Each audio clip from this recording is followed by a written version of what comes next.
സുൽത്താനുൽ ഉലമ ഉസ്താദ് ഉൾപ്പെടെ മഹാന്മാരായ നേതാക്കൾ, ഗുരുവര്യന്മാർ, നമ്മുടെയൊക്കെ സന്തതികൾക്ക് വേണ്ടി കൂടി അള്ളാഹു അവർക്കെല്ലാം ആയുസ് നീട്ടി തരുമാറാകട്ടെ.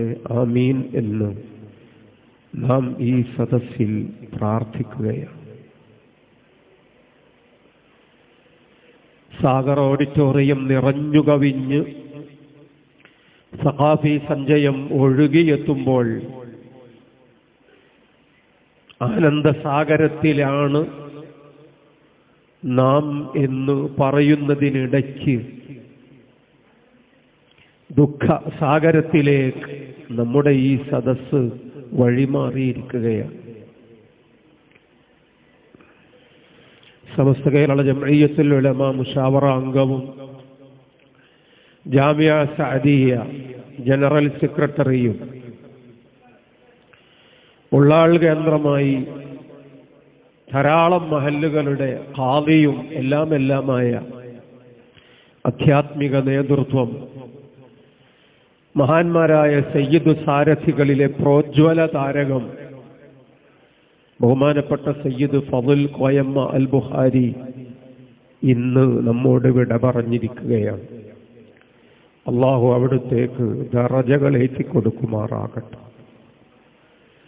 ആ നഷ്ടങ്ങളെല്ലാം അള്ളാഹു നമുക്ക് നികത്തി തരുമാറാകട്ടെ. വലിയ വലിയ നേതാക്കളെ അള്ളാഹു സുബ്ഹാനഹു വ തആല നമുക്ക് നേതൃത്വം നൽകുന്നതിന് നമ്മുടെ മുന്നിൽ അള്ളാഹു കാണിച്ചു നിലനിർത്തി തരുമാറാകട്ടെ എന്ന് ഉള്ളു നുറങ്ങുന്ന വേദനയോടെ നമ്മളിവിടെ പ്രാർത്ഥിക്കുകയാണ്.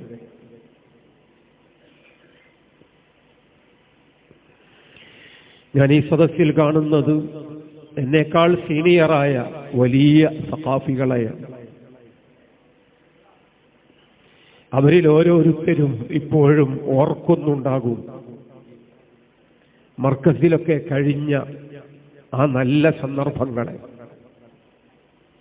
ഇതുപോലെ ഒരു വേദിയിലേക്ക് നോക്കിയാൽ മഹാരാജാക്കന്മാരെ നമുക്ക് ആ വേദിയിൽ കാണാമായിരുന്നു. സിഎം വലിയുല്ലാഹി ഖദ്ദസല്ലാഹു സിർറഹ് മഹാനവർകളുടെ കൂടി ഉസ്താദായ ബഹുമാനപ്പെട്ട ഇമ്പിച്ചാലി ഉസ്താദ്,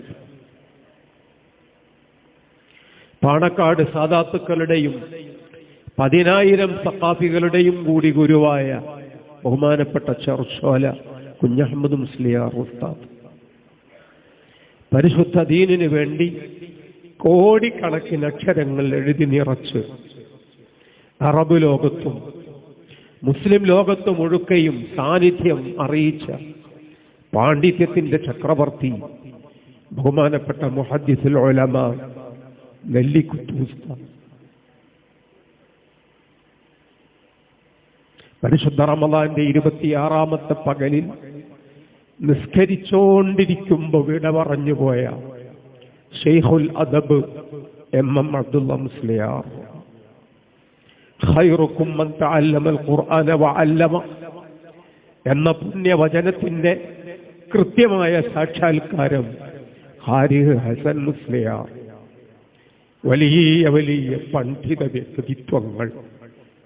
അള്ളാഹു അവർക്കെല്ലാം ദറജകളേറ്റി കൊടുക്കട്ടെ. സ്വർഗീയ സന്തോഷം അവർക്കെല്ലാം അള്ളാഹു നൽകുമാറാകട്ടെ.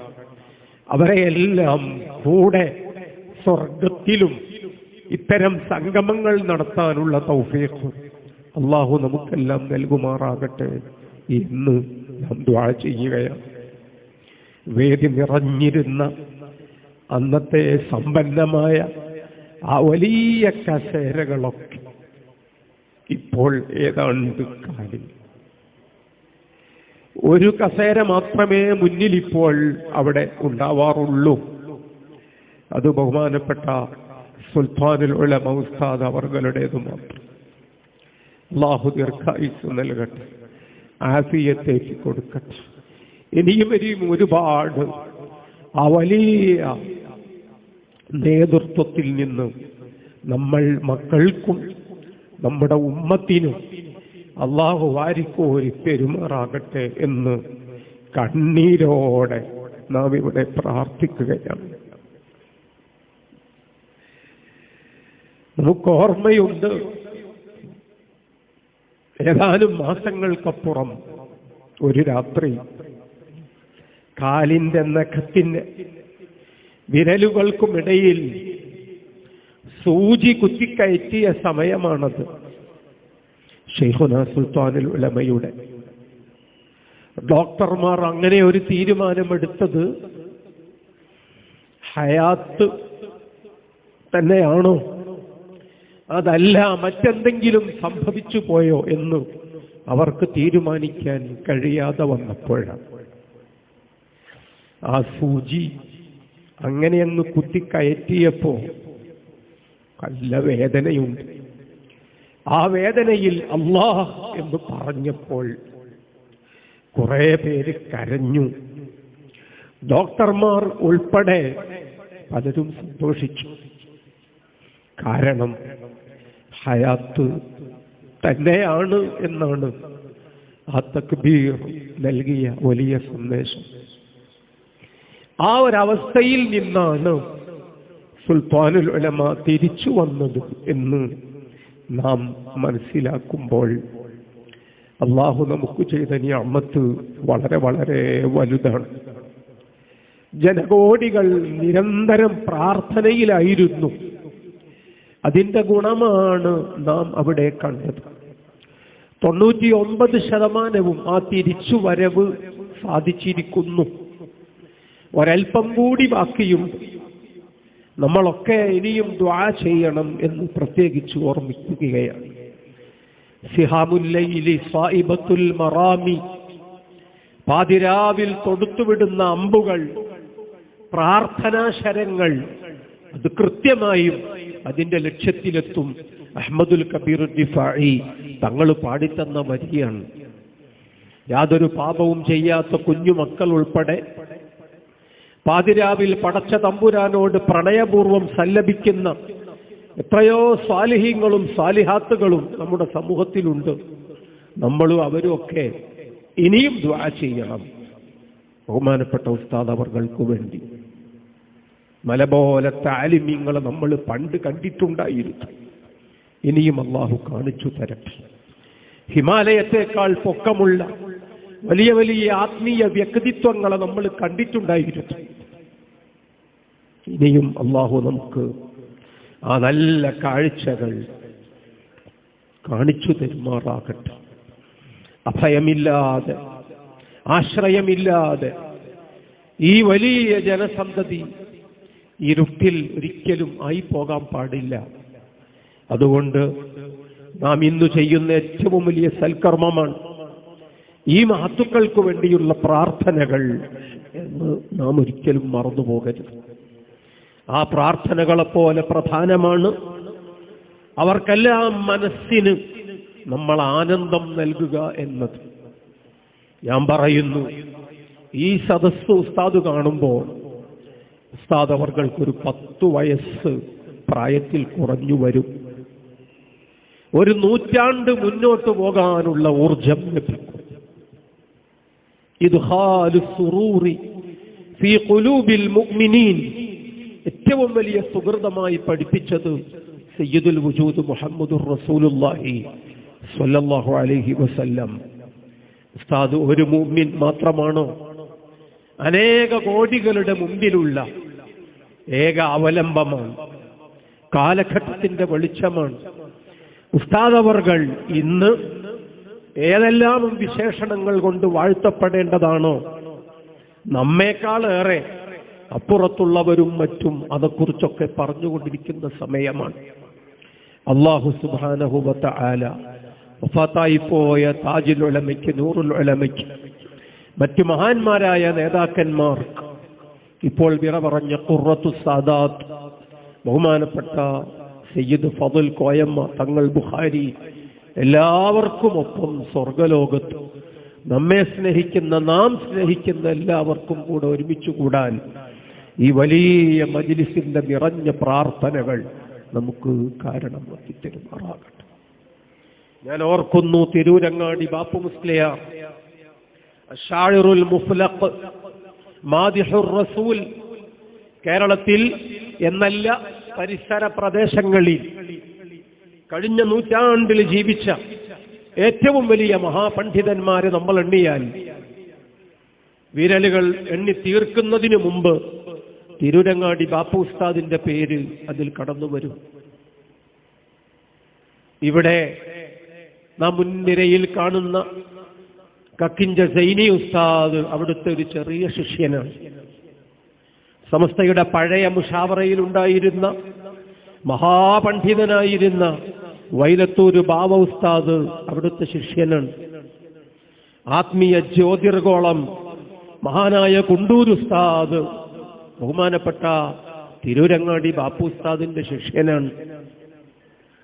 പല വേദികളിലും സോഷ്യൽ മീഡിയയിലും പലപ്പോഴും നമ്മൾ കാണാറുള്ള ജിഫ്രി തങ്ങൾ അദ്ദേഹം ബാപ്പു ഉസ്താദിന്റെ ശിഷ്യനാണ്. മഹാനായ ബാപ്പു ഉസ്താദിന്റെ അന്തിമ നിമിഷങ്ങൾ,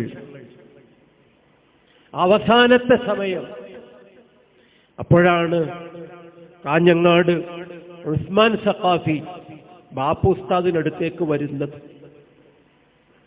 അദ്ദേഹത്തിന് അർഹിക്കുന്നവരൊക്കെ കുറെയൊക്കെ സമയം കാത്തിരുന്നിട്ടാണ് പോകുന്നത്. ഖാദിമായ ഒരു നർമ്മത്തിൽ അത്തരം സന്ദർഭങ്ങൾ അന്തിമ എന്ന് ചോദിച്ചപ്പോൾ മകൻ മുസ്തഫ തന്നെ അദ്ദേഹം ചോദിച്ചു സഖാഫി പോയിക്കോട്ടല്ലേ, മൂപ്പർക്ക് ദൂരെ പോണം, ഇതിനെ മനസ്സിലായിട്ടുണ്ടോ എന്നാണ് നിങ്ങൾ കരുതിയത്? പിന്നൊന്നും പറഞ്ഞിട്ടില്ല. പിന്നെ അല്ലാഹു പ്രായം കൊണ്ടും കുറെ മുന്നിലാണ്. എന്നിട്ട് പോലും ബാപ്പു ഉസ്താദിന്റെ വാഗ്പ്രയോഗങ്ങൾ നമുക്ക് തന്നത് വല്ലാത്തൊരു ശാസനയാണ്, ഗൗരവമുള്ള കൽപ്പനയാണ്. ബാപ്പു ഉസ്താദിന്റെ പേര് പറയാനെങ്കിലുമുള്ള അവകാശം ഉസ്താദ് അവർകളെ ബഹുമാനിക്കാത്ത, സ്നേഹിക്കാത്ത ആളുകൾക്ക് ഉണ്ടോ എന്ന് നമ്മൾ ആലോചിക്കണം. നമുക്ക് ആ വലിയ ഗുരുവിനെ വിലയിരുത്താനും മനസ്സിലാക്കാനും കഴിഞ്ഞിട്ടുണ്ടോ എന്ന ചോദ്യം ബാപ്പു ഉസ്താദിന്റെ മാത്രം ചോദ്യമല്ല, നമ്മുടെ ഓരോരുത്തരുടെയും മനസ്സിൽ എപ്പോഴും മുഴങ്ങേണ്ടുന്ന ഒരു ചോദ്യമാണ്. നിങ്ങളറിയണം, മുസ്ലിയാർ വഫാത്തായപ്പോ അദ്ദേഹത്തിന്റെ മകൻ ഞങ്ങളെ ബാച്ചിൽ പഠിച്ച മുഹമ്മദ് അബൂബക്കർ സഖാഫി, ഇന്ന് സഖാഫിയാണ്, അന്ന് 12 വയസ്സ് മാത്രം പ്രായമുള്ള ഒരു സ്കൂൾ ബോയ് ആണ്. പറഞ്ഞു, എന്നെ പറഞ്ഞയച്ചതാണ്, മൂത്താപ്പ വീട്ടിൽ വരണം, ഇന്നു മുതൽ വീട്ടിൽ താമസിക്കണം. വല്യമ്മ പറഞ്ഞു വിട്ടതാണ് എന്നെ, അതുകൊണ്ട് എന്റെ കൂടെ വരണം എന്ന് ബഹുമാനപ്പെട്ട CM അബൂബക്കർ മുസ്ലിയാരോട്, മഹാനായ ഖുതുബുൽ ആലമിനോട് അനുജന്റെ മകൻ മുഹമ്മദ് അബൂബക്കർ പറഞ്ഞപ്പോൾ CM വലിയുല്ലാഹി ആദ്യം ഒന്ന് ചിരിച്ചു. പിന്നെ പറഞ്ഞു, മോനെ, എങ്ങനെയാണ് ഞാൻ അങ്ങോട്ട് വരിക? എന്നെ കാണാൻ ആയിരക്കണക്കിന് ആളുകൾ ഇങ്ങോട്ട് വരും, അവർക്ക് മടവൂരിലേക്ക് വരാൻ പറ്റുമോ? അവര് വന്നേക്കും, നാട്ടുകാർക്ക് അവരെ ഉൾക്കൊള്ളാൻ കഴിയുമോ? നമ്മുടെ നാട്ടിലേക്കൊരു റോഡുണ്ടോ? വീട്ടിലേക്ക് നല്ലൊരു വഴിയുണ്ടോ? പിന്നെ എങ്ങനെയാണ് മോനെ ഞാൻ ആ ചിറ്റടി മീത്തലിലേക്ക് വരിക എന്ന് ചോദിച്ചപ്പോ മുഹമ്മദ് അബൂബക്കർ നേരത്തെ എന്തോ തീരുമാനിച്ചു വന്ന പോലെ തന്നെ മറുപടി പറഞ്ഞു, പെട്ടെന്ന് റോഡുണ്ടാക്കും, അതിന് മുതാബ സമ്മതം തന്നാൽ മതി എന്ന് പറഞ്ഞപ്പോ പറഞ്ഞു, പിന്നെ റോഡുണ്ടാക്ക്, ഞാൻ വരാം.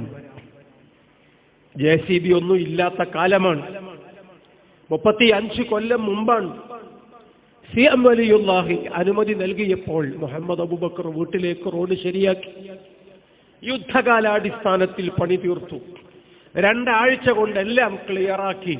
വീണ്ടും ഒരിക്കൽ കോഴിക്കോട്ടേക്ക് ചെന്നിട്ട് കഥ പറഞ്ഞപ്പോ മഹാനായ CM വലിയുല്ലാഹി പറഞ്ഞു ചിരിച്ചോണ്ട്, ഞാൻ വരും, വരാനായിട്ടുണ്ട്, വരുമ്പോൾ അതിലേ വരും. അന്ന് വഫാത്തായി കാന്തപുരം ഉസ്താദ് മർക്കസിൽ നിന്ന് കൊടുത്തുവിട്ട വാഹനം ഉസ്താദ് ഖാദിയായ കുന്നമംഗലം പള്ളിയിലെ മയ്യിത്ത് കട്ടിയിൽ. അങ്ങനെ ആ വാഹനത്തിൽ ആ റോഡിലൂടെ വന്നതാണോ CM വലിയുല്ലാഹി നേരത്തെ പ്രവചിച്ചത്? ഞാൻ വരും, വരാനായി, വരുമ്പോ അതിലങ്ങനെ വന്നോളൂ. പിന്നെ പറഞ്ഞ വാക്ക് Muhammad Abubakar is still alive. ഇപ്പോഴും അയാൾ ഹയാത്തിലുണ്ട്, ഞങ്ങളെ ബാച്ചാണ്. എത്രയോ ആളുകൾ അദ്ദേഹത്തിന്റെ ശുറക്കാ, പിന്നെയും ആ കുടുംബവുമായി ബന്ധപ്പെടുന്ന ആളുകൾ ഈ സദസ്സിലുണ്ട്. നമുക്കിപ്പോഴും ബന്ധപ്പെടാൻ കഴിയും. അദ്ദേഹത്തോട് ചോദിച്ചു നോക്കണം നമ്മൾ. അന്ന് ശൈഖുന ഖുതുബുൽ ആലം പറഞ്ഞ വാക്ക്, ഞാൻ റോഡുണ്ടാക്കാൻ പറഞ്ഞത് എനിക്ക് വരാനല്ല, നമ്മുടെ ഏപ്പിക്ക് എന്നും വരാനാണ്. നമ്മൾ മനസ്സിലാക്കണം, നാം സഖാഫികൾ ഉസ്താദുമാരെ ബഹുമാനിക്കുന്നു. നമ്മുടെ വീടുകളിലേക്ക് ഉസ്താദ് വരണം എന്ന് നമ്മൾ ആഗ്രഹിക്കുന്നുണ്ട്. അതിന് മരിച്ച് പണിയെടുക്കുന്ന, വല്ലാതെ ആഗ്രഹിച്ച് ഉസ്താദ് അവർകളുടെ പിന്നാലെ കൂടുന്ന ധാരാളം സഖാഫികളെ നമുക്കറിയാം.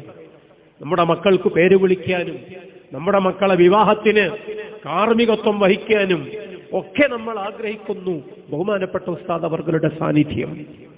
10,000-കണക്കിന് പ്രവർത്തകരും അങ്ങനെയാണ്.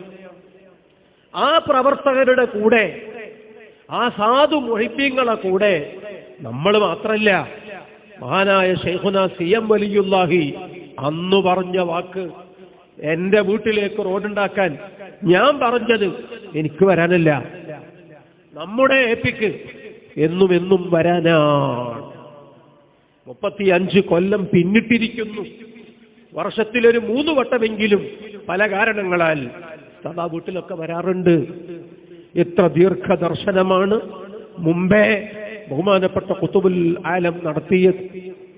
എത്ര കൃത്യമായാണ് ഇന്നും ആ വാക്കുകൾ പുലർന്ന് നമ്മൾ കാണുന്നത്. അവരെയൊക്കെ ഉള്ളിലുള്ള മഹബത്ത്, അന്ന് ഉസ്താദിന്റെ പ്രായം എത്ര കുറവാണ് എന്ന് നമ്മൾ ആലോചിക്കണം. ഇന്ന് ഉസ്താദ് താണ്ടിത്തീർന്ന ദൂരങ്ങളുടെ പകുതി പോലും അന്ന് കാന്തപുരം ഉസ്താദ് എത്തിയിട്ടില്ല എന്ന് നമ്മൾ ചിന്തിക്കണം. അപ്പോഴും ബഹുമാനപ്പെട്ടവരൊക്കെ ആഗ്രഹിച്ച ആഗ്രഹം, കാന്തപുരം ഉസ്താദിനോടുള്ള സ്നേഹവും ആ ബഹുമാനവും എപ്പോഴും എന്റെ വീട്ടിൽ ബഹുമാനപ്പെട്ടവർ വരണമെന്ന് ബഹുമാനപ്പെട്ട CM വലിയുല്ലാഹി പോലും ആഗ്രഹിച്ചതും. അള്ളാഹു അവിടുത്തേക്ക് ദീർഘായുസ്സ് നൽകുമാറാകട്ടെ. മഹാനായ വാളക്കുളം ബീരാൻകുട്ടി മുസ്ലിയാർ ഉസ്താദ് അവർകളെ 98 ബാച്ച് ഞങ്ങള് അവസാന മാസങ്ങളിൽ ഒരിക്കൽ സന്ദർശിച്ചപ്പോ തുറാബ് തങ്ങളുണ്ട്, ത്വാഹ തങ്ങൾ സഖാഫിയുണ്ട്, ഹക്കീം ഉസ്താദുണ്ട്, പലരുമുണ്ട്. ആ കൂട്ടത്തിൽ ബഹുമാനപ്പെട്ട വാളക്കുള ഉസ്താദിനെ സന്ദർശിച്ചപ്പോ, വാളക്കുള ഉസ്താദിനെ നമുക്കറിയാം, മക്കളില്ല. മക്കൾ നമ്മളാണ്. നമ്മുടെയൊക്കെ ദുആകളിൽ എപ്പോഴും ഉസ്താദ് ഉണ്ട്, ഉണ്ടാകും. അല്ലാഹു ദറജകൾ ഏറ്റിക്കൊടുക്കുമാറാകട്ടെ. വാളക്കുള ഉസ്താദ് വീട്ടിലിരുന്നു കൊണ്ട് ഞങ്ങളോട് പറഞ്ഞു, ഇതിലെങ്ങനെ റോഡ് ഞാനിപ്പോ ശരിയാക്കി 75,000 രൂപ ചെലവാക്കി റോഡ് വരുത്താൻ. എന്തിനാണ് എനിക്കിപ്പോ റോഡ് എന്ന് നിങ്ങളിൽ പലരും ചിന്തിക്കുന്നുണ്ടാകും. ഉസ്താദിനൊക്കെ ഈ വഴി വരേണ്ട ഒരു ദിവസം ഉണ്ടാകുമല്ലോ, അന്ന് ഉസ്താദ് വരാൻ ബുദ്ധിമുട്ടരുതല്ലോ. മൂപ്പരെന്തായാലും വരും, എന്നെ കൊണ്ടൊരു ബുദ്ധിമുട്ട് മൂപ്പർക്കുണ്ടാകരുതല്ലോ.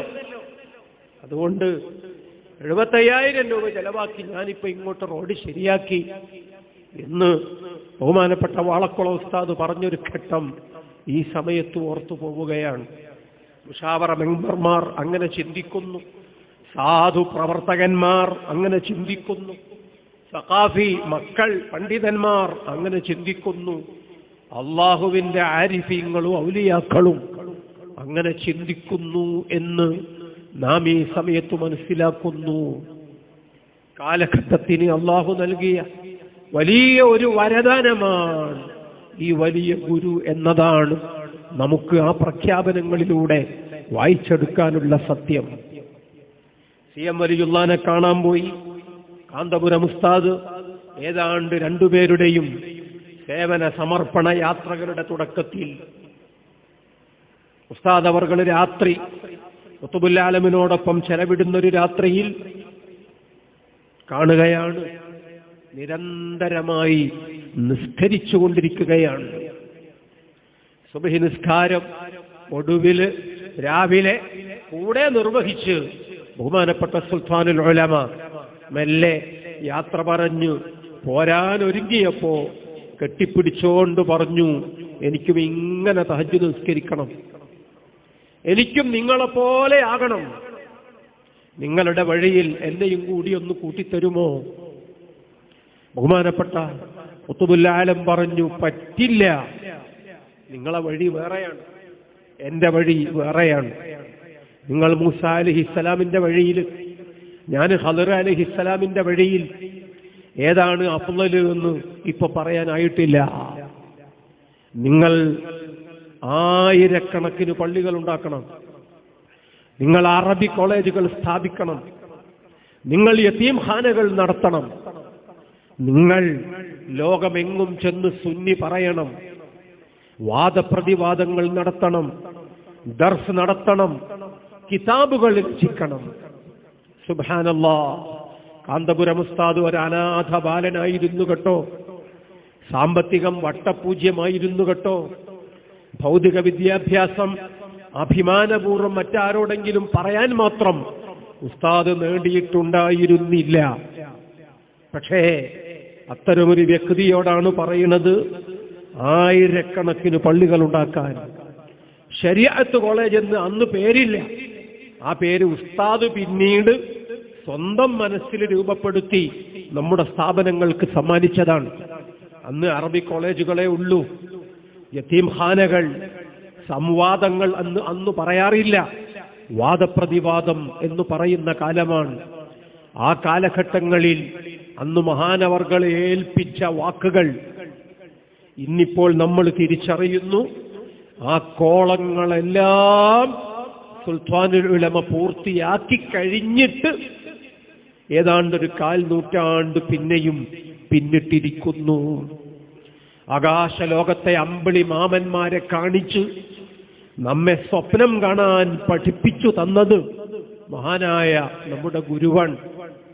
ആ കാഴ്ച കൈകൊണ്ട് ചൂണ്ടിക്കാണിച്ചത് മാത്രമല്ല, ആയുസ് മുഴുവനും മെഴുകുതിരി പോലെ ഉരുകിയൊലിച്ച് എത്രയെങ്കിലും സഞ്ചരിച്ച് ആ വലിയ സ്വപ്നങ്ങളൊക്കെയും നമ്മുടെ കൈക്കുമ്പിളിൽ കൊണ്ടുവന്നിട്ടു തന്നതും ഉസ്താദ് തന്നെ, വേറെ ആരുമല്ല. ഇനിയും ഈ ഉസ്താദിന് വലിയ സ്വപ്നങ്ങളുണ്ട്, ഇനിയും വലിയ കാര്യങ്ങൾ മഹാനായ CM വലിയുല്ലാഹിയെ പോലുള്ളവർ അവിടെ നിർദ്ദേശിച്ചത് ഉണ്ട്. അതുകൂടിയൊക്കെ പുലർന്നു കാണാൻ നമ്മുടെ പ്രാർത്ഥനകൾ ഇനിയും മുഴങ്ങണം. നല്ല കാഴ്ചകൾ അള്ളാഹു കാണിച്ചു തരട്ടെ, നല്ല വാർത്തകൾ അള്ളാഹു നമുക്ക് കേൾപ്പിച്ചു തരുമാറാകട്ടെ. എൻ്റെ നാട്ടില് സ്കൂളിന് പരിസരത്ത് ചെറിയൊരു നിസ്കാരപ്പള്ളി കുട്ടികൾക്ക് വേണ്ടി കൂടി ഒന്ന് സൗകര്യപ്പെടുത്തണം. അപ്പോൾ ജുമുഅ വേണ്ടി വരും. നാട്ടിലുള്ള ഒരാള് CM വലിയുല്ലാഹിയെ സമീപിച്ചു, 45 കൊല്ലം മുമ്പാണ്. എന്നിട്ട് പറഞ്ഞു, സ്കൂളിനടുത്തുള്ള പള്ളി വലുതാക്കും, അവിടെ ജുമുഅ വേണമെന്ന് ആഗ്രഹമുണ്ട്, പക്ഷേ അവിടെ ജുമുഅ ഉണ്ടായാൽ പല തർക്കങ്ങളും, അതുകൊണ്ട് വിടുന്നു പറഞ്ഞാൽ തീർച്ചയായും ജുമുഅ പിന്നെ ആരും എതിര് പറയില്ല. അതുകൊണ്ട് ഇവിടെ സമ്മതം തരണം, ഞങ്ങൾക്ക് കണ്ണൂർ സ്കൂളിനടുത്ത് അവിടെ ജുമുഅ തുടങ്ങണം എന്ന് ബഹുമാനപ്പെട്ട ഖുതുബുൽ ആലമിനോട് പോയി പറഞ്ഞപ്പോൾ മഹാനവർകൾ പറഞ്ഞു, എന്നോട് ചോദിക്കണ്ട, അത് AP-യോട് പോയി ചോദിക്കും. 45 കൊല്ലം മുമ്പ് അന്നത്തെ ഉസ്താദ് എത്രയാണ് സമൂഹത്തിൽ അവിടത്തേക്ക് ഇടവും വലുപ്പവും ഉള്ളത് എന്ന് ചിന്തിക്കുമ്പോ ഈ പാവം മനുഷ്യന്റെ അപ്പോൾ അയാൾ കാണിച്ച ആ ഒരു വിഷമം, വിയോജിപ്പ്, എപ്പിയോട് ചോദിക്കണോ എന്നോ മറ്റോ ഒക്കെ ആ മനുഷ്യൻ ചോദിച്ചപ്പോ CM വലിയുള്ള ഗൗരവത്തിലാണ്. കിടന്നേടത്തുനിന്ന് എഴുന്നേറ്റിരിക്കാണ്. എന്നിട്ട് ചോദിച്ചു, അയാളോട് തന്നെ ചോദിക്കണം. പിന്നെ പറഞ്ഞു, അയാളല്ലാതെ ആരാടാ നമ്മുടെ നാട്ടിൽ ഒരു പണ്ഡിതനുള്ളത്? ഉസ്താദ് അവർകളെ പറ്റി 4.5 പതിറ്റാണ്ടുകൾക്കപ്പുറം CM വലിയുല്ലാഹി ചോദിച്ച ചോദ്യം ഇന്നും കേട്ട ആളുകൾ ജീവിച്ചിരിക്കുന്നുണ്ട് എന്ന് നമ്മൾ മനസ്സിലാക്കുക. ആ ചോദ്യമാണ് ഇപ്പോൾ രാജ്യത്തുടനീളം മുഴങ്ങുന്നത്. കിങ് സൽമാൻ, സൗദിയുടെ ഭരണാധികാരി, ഡൽഹിയിൽ വന്നപ്പോൾ അദ്ദേഹം ഇരിക്കുന്നു. തൊട്ടടുത്ത് ഇരിക്കുന്നത് ഇന്ത്യൻ പ്രധാനമന്ത്രിയാണ്. ആ 2 താടിക്കാർക്കുമിടയിൽ ഇന്ത്യൻ ഗ്രാൻഡ് മുഫ്തി സുൽത്താനുൽ ഉലമ ശൈഖുനാ ഉസ്താദ് അവർകൾ ഇരിക്കുകയാണ്. അപ്പുറത്തും ഇപ്പുറത്തുമുള്ളവർക്ക് സദസ്സിനോട് മിണ്ടുന്നതിന് പരിമിതികളുണ്ട്. ഉസ്താദ് അവർകൾ സമൂഹത്തിൽ ഈ 2 പേർക്കുമിടയിൽ അവരുടെ ഉത്തരവാദിത്വം നിർവഹിക്കുകയാണ്. മാധ്യമങ്ങൾ അതുതന്നെ ഫോക്കസ് ചെയ്ത് ലോകം നിറഞ്ഞ കണ്ണുകളോടെ ആ കാഴ്ച കാണുകയായിരുന്നു. തങ്ങന്മാർക്ക് വേണ്ടി മാത്രം ഒരു രാജ്യം, അതാണ് ജോർദാൻ, ജംഹൂരിയത്ത് ഉർദുൻ അൽ ഹാഷിമിയ്യ. അവിടുത്തെ രാജാവ് കിങ് അബ്ദുള്ള ഡൽഹിയിൽ വന്നപ്പോൾ ഇതേ സംഭവം ആവർത്തിക്കപ്പെട്ടു. അവർ 2 പേരും ഘനഗാംഭീര്യത്തോടെ ഇരുന്നു. മാധ്യമങ്ങളോട്, ലോകത്തോട് സംസാരിച്ചത് ബഹുമാനപ്പെട്ട ശൈഖുനാ സുൽത്താനുൽ ഉലമ ഉസ്താദ് അവർകൾ തന്നെ. സംസാരിക്കാൻ മറ്റാര്? ബഹുമാനപ്പെട്ട മാണി ഉസ്താദ്, മൗലാന അബ്ദുൽ ഹമീദ് മുസ്ലിയാർ, അല്ലാഹു ദീർഘായുസ്സ് നൽകട്ടെ, ആഫിയത്ത് നൽകുമാറാകട്ടെ. മഹാന്മാരായ ഉസ്താദുമാരുടെ ദീർഘായുസ്സ് കൊണ്ട് അല്ലാഹു നമുക്കെല്ലാം സന്തോഷം നൽകുമാറാകട്ടെ. എല്ലാവരും ഇരിക്കും. ഷാർജയിലെ ഷെയ്ഖ് തിരുവനന്തപുരത്ത് വന്നപ്പോൾ കേരളത്തിന്റെ മുഖ്യമന്ത്രി മൗനിയാണ്. മറ്റുള്ളവർക്കും ഒന്നും പറയാനില്ല. അവർ സുന്ദരമായി ചിരിക്കുന്നുണ്ടായിരുന്നു. അപ്പോഴൊക്കെ മാധ്യമങ്ങൾ ഫോക്കസ് ചെയ്തത് കാന്തപുരം ഉസ്താദിനെയാണ്. അവർക്കിടയിൽ, നമുക്കിടയിൽ ഉസ്താദ് അവർകളുടെ സംസാരമാണ് നമ്മൾ അവിടെ കണ്ടതും കേട്ടതുമെങ്കിൽ ആ സാന്നിധ്യം എല്ലാവർക്കും വളരെ ആവശ്യമായി ഉപകാരപ്പെടുന്നത് ലോകത്തിന്റെ ഇന്നത്തെ അനുഭവമാണ്. ഖൈറുന്നാസി അൻഫഉഹും. ഹബീബ് സയ്യിദുനാ റസൂലുള്ളാഹി സ്വല്ലല്ലാഹു അലൈഹി വസല്ലമ തങ്ങൾ പറഞ്ഞ വാക്കുകൾ എത്ര കൃത്യമാണ്. സൗദി അറേബ്യൻ ഇത്വാഖാത്തും ഹുറൂബും കരി നിയമങ്ങൾ ലക്ഷക്കണക്കിന് പ്രവാസികൾക്ക് മേലെ ചുമത്തിയപ്പോ ഇന്ത്യൻ സർക്കാർ പരിഭ്രമിച്ചു നിൽപ്പാൻ. ലോകത്തൊരുപാട് രാജ്യങ്ങളും ഏതാണ്ട് അതേ അവസ്ഥയിലാണ്. കേരളത്തിലുണ്ട് അന്നൊരു വലിയ കോൺഗ്രസ് നേതാവ് വയലാർ രവി. അദ്ദേഹം അന്ന് കേന്ദ്രത്തിൽ പ്രവാസികാര്യ വകുപ്പ് മന്ത്രി കൂടിയാണ്. കൊച്ചിയിൽ പത്രക്കാർ അദ്ദേഹത്തോട് ചോദിച്ചു, and what about Nitaqat and Huroob? നിതാഖാത്തിനെ പറ്റി, ഉറൂബ് എന്ന നിയമത്തെ പറ്റി അങ്ങേക്ക് എന്തു പറയാനുണ്ട്? കുറച്ചുനേരം വാപൊളിച്ച് വാൽപോട്ട് നോക്കി നിന്ന വയലാർ രവി പറഞ്ഞു, ഉറൂബ് PC കുട്ടിക്കൃഷ്ണൻ, എന്റെ നാട്ടുകാരൻ, ഞാൻ അദ്ദേഹത്തിന്റെ നോവലൊക്കെ വായിച്ചിട്ടുണ്ട്. പത്രക്കാർ ചിരി തുടങ്ങി. അപ്പോഴേക്ക് പേഴ്സണൽ അസിസ്റ്റൻസ് ഇടപെട്ടു. അവര് പറഞ്ഞു, ഉറൂബിനെ പറ്റിയല്ല ചോദിച്ചത്, ആലപ്പുഴയിലെ സാഹിത്യകാരനെ പറ്റിയല്ല അവർ ചോദിച്ചത്. അവർ ചോദിച്ചത് സൗദി പാസാക്കിയ ഭീകരൻ കരിനിയമങ്ങൾ, പ്രവാസികളുടെ കഞ്ഞിയിൽ കല്ല് വീഴുന്ന നിയമങ്ങളാണ് നിതാഖാത്തും ഉറൂബും. അപ്പോൾ പിന്നെ വയലാർ രവി പറഞ്ഞു, ഞാന് 3 മാസം കഴിഞ്ഞ് ജിദ്ദയിലേക്ക് പോകാനിരിക്കുകയാണ്. അന്ന് അത് സംബന്ധമായി അധികൃതരുമായി ചർച്ച നടത്തും എന്ന് അദ്ദേഹം പറഞ്ഞപ്പോ അത്രയെങ്കിലും അദ്ദേഹത്തിന് പറയാൻ സാധിച്ചു. അപ്പൊ പത്രക്കാർ അവരോട് പറഞ്ഞു, നല്ലൊരു വാർത്ത വേറെയുണ്ടല്ലോ. കാന്തപുരം ഉസ്താദ് ഇന്നലെ സൗദി രാജാവുമായി കൂടിക്കാഴ്ച നടത്തിയിട്ടുണ്ടായിരുന്നു. ഈ നിയമങ്ങളിൽ ശരിയായ ഇളവുകൾ അനുവദിക്കപ്പെടുമെന്നും ആവശ്യമായ വകുപ്പുകൾ ചേർത്ത് വെച്ച് പ്രവാസി സൗഹൃദം ഉറപ്പുവരുത്തുമെന്നും അദ്ദേഹം സൗദി ഭരണാധികാരികളോട് ഉറപ്പ് വാങ്ങിയിട്ടുണ്ടായിരുന്നു. എന്തു പറഞ്ഞപ്പോ വയലാർ നബി വല്ലാത്തൊരു അപമാനത്തിൽ നിന്ന് രക്ഷപ്പെട്ടതാണ്. അദ്ദേഹത്തിന് പ്രതികരിക്കാൻ ഏതോ ഒരു കച്ചിത്തുരുമ്പെങ്കിലും കയ്യിൽ കിട്ടിയതാണ്. അപ്പൊ അയാൾ പറഞ്ഞു, അദ്ദേഹത്തെ പോലുള്ളവരാണ് നമ്മുടെ ഭരണകൂടത്തിന്റെ ഏറ്റവും പ്രധാനപ്പെട്ട ഒരു പിടിവള്ളി. അവരെ പോലെയുള്ളവരെ ഉപയോഗപ്പെടുത്തി നമ്മൾ ഈ വഴിക്ക് തീർച്ചയായും പരിശ്രമിക്കും. സുബ്ഹാനല്ലാഹ്. വയലാർ നബി കാശ്മീരിൽ പ്രസംഗിക്കുമ്പോൾ അദ്ദേഹം ഇന്ന് ഇന്ത്യയുടെ കേന്ദ്ര മന്ത്രിയാണ്, ആഭ്യന്തര വകുപ്പിന്റെ സഹമന്ത്രിയായിരുന്നു. അദ്ദേഹം പറഞ്ഞു, കാശ്മീരികളോട് എനിക്ക് അഭിമാനമുണ്ട് നിങ്ങളെ മുന്നിൽ നിൽക്കാൻ. എന്തുകൊണ്ടെന്നാൽ എന്റെ നാട്ടിൽ പഠിക്കുന്നുണ്ട് 100-300 മക്കൾ ഈ നാട്ടിൽ നിന്ന്. ഒരു കേന്ദ്രമന്ത്രിക്ക് അത് പറയാൻ കഴിഞ്ഞത് സർക്കാരിന്റെ വിദ്യാഭ്യാസ സംവിധാനങ്ങളെ മുന്നിൽ കണ്ടിട്ടല്ല, ഒരു മുസ്ലിയാരുടെ, ഒരു ഉസ്താദിന്റെ. വ്യക്തമായി പറയാം, കാന്തപുര ഉസ്താദ് 300ഓളം മക്കളെ കാശ്മീരിൽ നിന്ന് കൊണ്ടുവന്ന് മർക്കസിൽ പഠിപ്പിച്ചപ്പോൾ അഭിമാനപൂർവം കേന്ദ്രമന്ത്രി അതും പറഞ്ഞ് ഊറ്റം കൊള്ളുന്ന സാഹചര്യമാണ് നമ്മൾ കാണുന്നതെങ്കിൽ മുത്ത് ഹബീബ് റസൂലുള്ളാഹി സ്വല്ലല്ലാഹു അലൈഹി വസല്ലമ തങ്ങൾ പറഞ്ഞത്, ഇദാ സുബ്ബ സുഹാബി, എന്റെ അനുചരന്മാർ, അവർ അവഹേളിക്കപ്പെടുന്ന, അവർ വിമർശിക്കപ്പെടുന്ന, പരിഹസിക്കപ്പെടുന്ന കാലം വരുമ്പോ ഫൽയുൽഹിരിൽ ആലിമു ഇൽമഹു, ഇൽമ് എന്താണ്, ദീന് എന്താണ്, ഇസ്ലാം എന്താണ്, പണ്ഡിതൻ ആരാണ്, അത് കാണിച്ചു കൊടുക്കണം ആലിം എന്ന് ഹബീബ് മുഹമ്മദ് മുസ്തഫ. ഉസ്താദ് അവർകൾ ആ ധർമ്മം നിർവഹിച്ചു കൊണ്ടേയിരിക്കുന്നു. ആ വഴിയിൽ ഒട്ടേറെ പിന്മുറക്കാരെയും ഉസ്താദ് വളർത്തിക്കൊണ്ടിരിക്കുന്നു.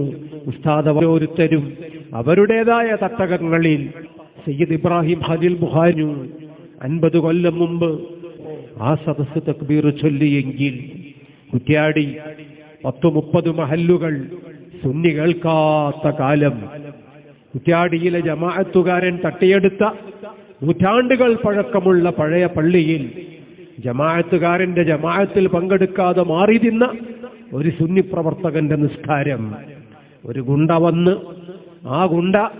ആ സാധു സുന്നി പ്രവർത്തകനെ 2 കൈയും കൂട്ടിപ്പിടിച്ച് പൊക്കിയെടുത്ത് റോഡിൽ കൊണ്ടുവന്ന് നിർത്തിയ ഘട്ടം. അയാളന്ന് കുറ്റ്യാടിയിലെ ഒരു കടയിലെ സെയിൽസ്മാനാണ്, അണ്ടോണ സ്വദേശിയാണ്. അദ്ദേഹത്തിന്റെ ഉള്ളിൽ അതിന്റെ വിഷമം ഇപ്പോഴും കത്തിപ്പടരുകയാണ്. 2 മക്കള് സഖാഫികളാണ്. പെൺമക്കളെ കെട്ടിച്ചു കൊടുത്തതിന് കുറ്റ്യാടിയിൽ എനിക്ക് കിട്ടിയ പ്രാകൃതമായ ശിക്ഷ. ആ കുറ്റ്യാടിയിലും പരിസരത്തും ആരാണ് സുന്നി വളർത്തിയത്? ഇന്ന് ആ പരിസരത്തിന്റെ അവസ്ഥ എത്രമേൽ സന്തോഷകരമാണ്. പേരോട് ഉസ്താദിന്റെ സ്ഥാപനങ്ങൾ, ആ സ്ഥാപനങ്ങൾക്കൊരു കാമ്പൗണ്ട് വാള് ഇന്ന് പണി കഴിപ്പിക്കണമെങ്കിൽ 5 താലൂക്കുകൾ ഒന്നാകെ ചുറ്റി വളഞ്ഞു കെട്ടേണ്ടി വരും. 100-ലേറെ വാഹനങ്ങൾ സുന്നി വിദ്യാഭ്യാസ ബോർഡിന്റെ പാഠപുസ്തകങ്ങൾ പഠിപ്പിക്കപ്പെടുന്ന മദ്രസകളിലേക്ക് കുഞ്ഞുങ്ങളെ എടുക്കാൻ വേണ്ടി അങ്ങും ഇങ്ങും തലങ്ങും ഓടിക്കൊണ്ടിരിക്കുകയാണ്. എല്ലായിടത്തും പള്ളികളായി, മദ്രസകളായി, സ്ഥാപനങ്ങളായി. പേരോട് ഉസ്താദിനോട് നമ്മൾ ചോദിക്കുക, ആ നാട്ടിലെ ജനങ്ങളോട് ചോദിക്കുക, എങ്ങനെയാണ് ഇവിടെ സുന്നിയുണ്ടായത്? നിങ്ങൾക്ക് പ്രവർത്തിക്കാൻ കഴിഞ്ഞത്? വല്ലാതെയൊന്നും വൈകിട്ടില്ല. ഇന്നലകളിലെ കഥ അവരോരോരുത്തരും നമ്മളോടെടുത്തു പറയും. എപി ഉസ്താദിന്റെ ഒരു വഅദ് വെച്ചു, ആ വഅദ് ഗംഭീരമായി നടക്കുന്നു. ചോദ്യങ്ങൾക്ക് നേരം പുലരുവോളം ഞാൻ മറുപടി പറയും. അന്ന് ഉസ്താദിന്റെ ആവേശമുള്ള പ്രഖ്യാപനങ്ങൾ. നേരം പുലർന്നാൽ സമയമുണ്ടെങ്കിൽ ഞാൻ ഇനിയും പറയും എന്നൊക്കെ പറഞ്ഞുകൊണ്ടിരിക്കുന്നു. അന്നത്തെ ഒരു വിഷയം ഔലിയാക്കളും കറാമത്തും. സുന്ദരമായി വിഷയം അവതരിപ്പിച്ച് കാന്തപുരം ഉസ്താദ് സംസാരിച്ചുകൊണ്ടിരിക്കുമ്പോൾ മഴ പെയ്യുകയാണ്.